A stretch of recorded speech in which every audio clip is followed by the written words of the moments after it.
Maanghang ito. Wala, taray naman. May, ano to, adobong isda? Ano, tawag ito, paksiw. Paksiw. Binanga ang tawag sa amin. Binanga. Binanga? Sa inyo? Binanga yan sa Lucena. Ah. Sa Bisaya. Paksiw. Paksiw. Oo. Paksiw. Ayan. Tabang pampalasa. Diba? Ate, kulang suka mo. Kaya nga. So, medyo asin-asin. Para may kunting asin. Wala matabang sa uwas, ano, sa suka. Wala daw mga 4 daw sila ngayon. Mga 4 daw, wala daw. Ay, taray. Yan ang 4 pa ha, walang budget. 4 pa ito? Grabe. Baka gusto pa niyang lagyan ng alikbati. Ay, oo nga. Doon oh, tanim ni Ma'am Tina. Eh, Ma'am Tina yan, nasa labas mo. Oo.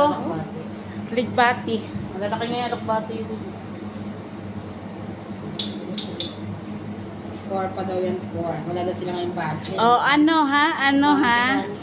4 pa daw ito. Oh, kala nyo. Kala nyo. Tawa. Hindi alam na mas mahal ang isda kaya sa akin.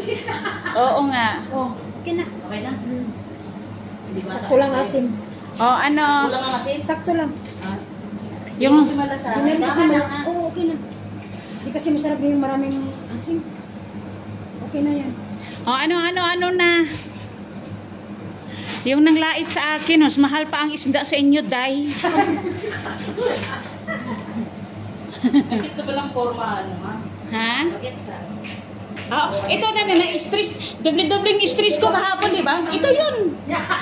Yung 500 na-stress ako. Ito din is, dalawang order ko, black at saka itong light blue. Ay, puro naman light blue. Pero ganda nga. Ay, bukas na naman, mag-light blue na naman ako. Wala itong ano na, kulang laba-laba, kaya ang kaptin ng puwet ko. Di ba, kasunga-sunga naman. Ha? Naligo kasi Junalin. Bin na lang. Magkakaroon na daw ng sila ba? Ito yung cellphone ko ha. Ayan.